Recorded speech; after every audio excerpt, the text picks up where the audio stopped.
I went to the hospital for my normal checkup and they took blood and everything. That was my first test.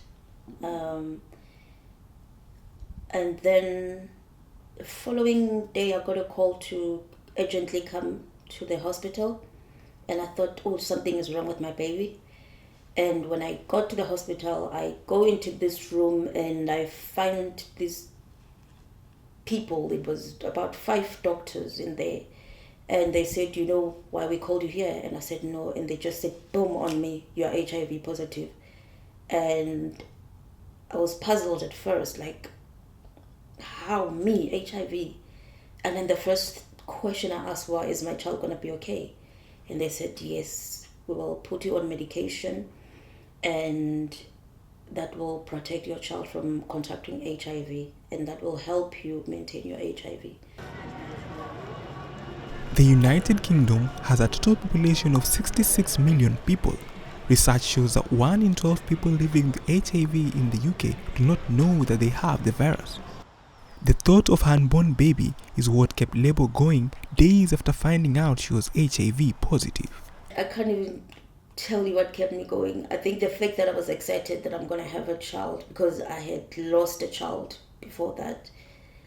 The same year I had lost a child, so the excitement of, you know what, I'm going to have another child, so I need to keep going, and if this medication is going to help me, then I'm going to keep going. And it was after I gave birth that I started breaking down, but I had to keep strong because I had a child and I was alone in the UK. It was just me and my partner. Out of 4,363 people newly diagnosed with HIV in 2017, about 3/4 were men and 1/4 were women. Nearly half of those newly diagnosed were found to be at a later stage of HIV infection, with the highest rates being among Black African heterosexual men. Sharon Woods is an HIV nurse specialist at Monkland University Hospital. She has tested both men and women who seek HIV services at the hospital. I think men more than women, certainly within Lanarkshire. I think women tend to be a bit more receptive to being tested. Men are very much, no, I'm fine, I'm okay. So I think the challenges are in getting men tested. The women could get tested and don't tell their partners. I think that happens. I think the stigma is still there, and I think until we dispel the stigma and the myths surrounding HIV, then we're going to continue to have the problems in getting people tested early. A survey done among Africans living in the UK found that among 1,026 participants, 1/4 of them had never gone to the hospital for an HIV test, and of those whose last HIV test was negative, 3/4 of them had tested in the last year. Their main concern is around confidentiality and worries about how they've seen people with HIV. They possibly know people who have died of HIV, and they think that when they get a diagnosis of HIV, then it's how long have I got left, when am I going to die, and it's trying to reassure them that, you know, that's not the case, that if they take the medication, then they should live a long life. There's fears around the medication. They know people who've taken HIV medication and it's made them feel unwell, so some people are reluctant to take the HIV medication in case it makes them unwell. People are worried about coming to the clinic in case they see people that they know. Lebo's partner was told about her HIV status without her consent. He just became mentally abusive to me, and we were just living together, but there was nothing there. He decided that I was the one who was at fault, although I never knew his result. So he just became abusive, and that I don't know whether that was his way of dealing with it, but that's where it led to. People from ethnic minorities experience on average about 130 racist incidents per day. They also experience double discrimination, that is, discrimination on grounds of race and discrimination on the basis of being HIV positive. Waverly Care is a national organization that provides services for people living with bloodborne viruses. In 2006, the center started the African Health Project to look at the issues affecting the community in the region. Jonathan Sentemu is a manager of the project. There was concern for HIV amongst Africans. So one of our colleagues, who was the first black lady to work with the Waverly Care, came to Waverly Care and highlighted the issues within our own community, people dying of HIV, and yet there was less services for Africans. So she contacted the director at Waverly Care at the time, and they looked at how they can support Africans. Because herself was from an African background, she really knew the issues, the struggles culturally that people were facing around talking about HIV. It was difficult for people to come up to say, I'm living with a bloodborne virus. Even when they did, people weren't coming up to test. Ever since the African Health Project began, there has been a lot of challenges in persuading African heterosexual men to be tested. Previous research has shown that HIV is considered a gay man's disease in the community, and most people only come to be tested when they start feeling unwell. For African men, cultures haven't changed. Even when people leave their countries and come here, they still hold themselves as, I'm an African man, I'm strong. I don't get ill easily. We see this. When you look at many people testing, the majority are women. Men, it's the last thing they want to do, to test. Because culturally they feel, I will only go to the hospital if I feel I'm unwell, I feel I'm unable to walk. Okay, we still see those kind of things. And also, they've got a lot on their plate. When you talk to them about testings, like testing, me, to have HIV, no, it's not for me. It is not only cultural differences, but other African men like Nelson Dikoko, who is not HIV positive, raises a concern about the importance of early testing of HIV not being properly communicated to the community. Until certain measures are put in place to control that phenomenon, probably the status quo would remain.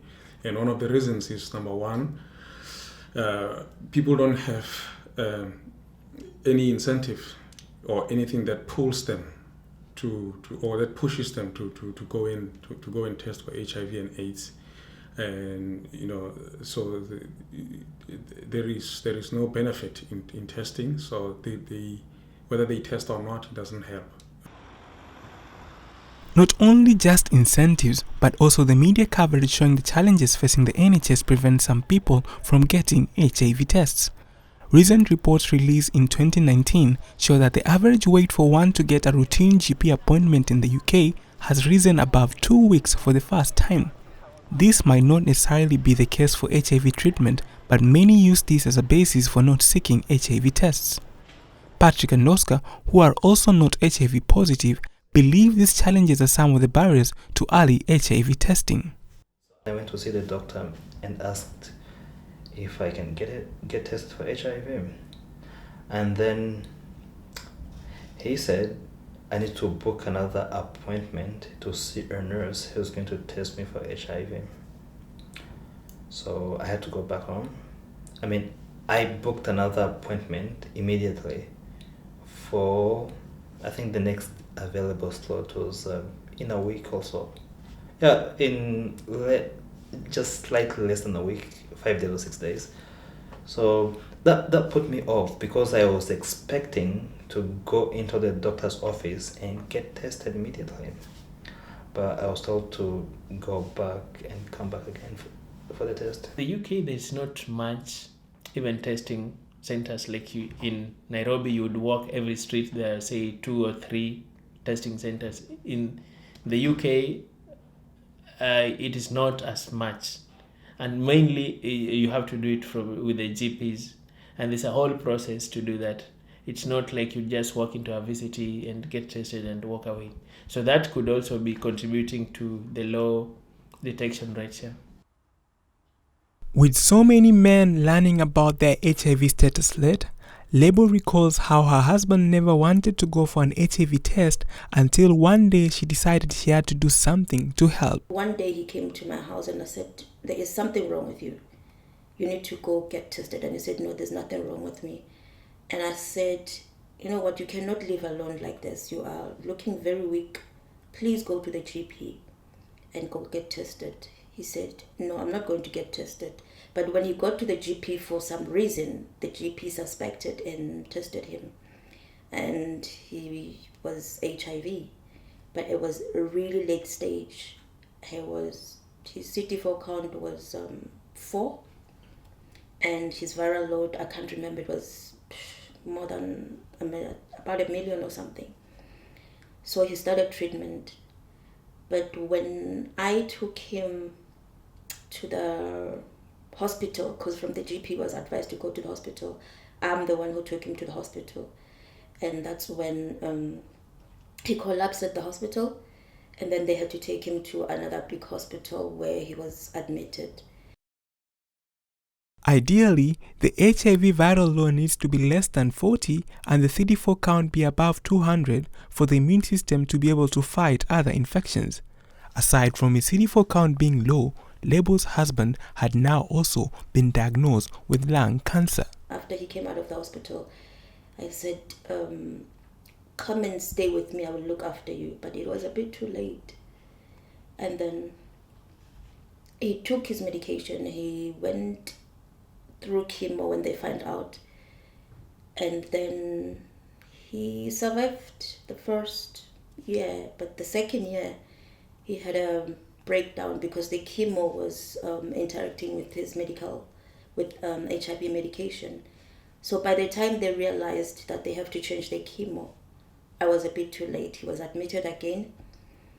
And then when he was admitted the second time, he was in ICU and he had a brain seizure. And then he was put on life support.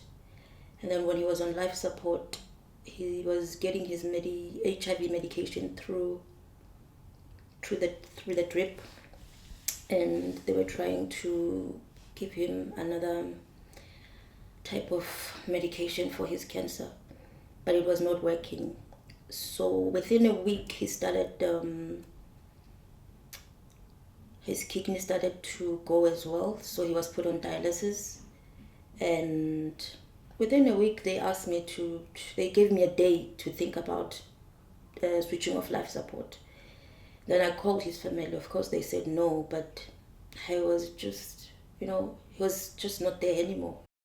So I switched off life support, and within 10 minutes, he passed away. With so many cases like Lebo's husband being reported among the African communities living in the UK, organizations such as Waverley Care have partnered with the local churches in the area to take the campaign of early diagnosis of HIV at the places of worship where most Africans meet. Swang Shalangwa is a faith and health coordinator for Waverley Care. And I would say most of our pastors, I would say about 95% of them have been proactive in this job. Some of them as a sign of trying to encourage others to test, they step out to test first. The pastor will step out to test first. And if members see their pastors testing first, they follow suit. So most of the churches that we have gone where the pastor steps out to get tested, we get a lot of people that are stepping out to get tested as well. So I will say the education and the awareness, because we hold this faith leaders conference where we sit with the faith leaders and just talk about it, and we try to make them have a change of view with respect to HIV and other bloodborne viruses, so that the ultimate aim is to fight off stigma, so that we encourage people to get tested. Lebo's son is now 11 years old. Unfortunately, he did not get to spend much time with his father, and all that is left are memories of the little time spent together. Ever since her husband passed away, Lebo has taken it upon herself to raise awareness on importance of early diagnosis of HIV. it's really, really important that you get tested, you know your status, then you can get the help that you need.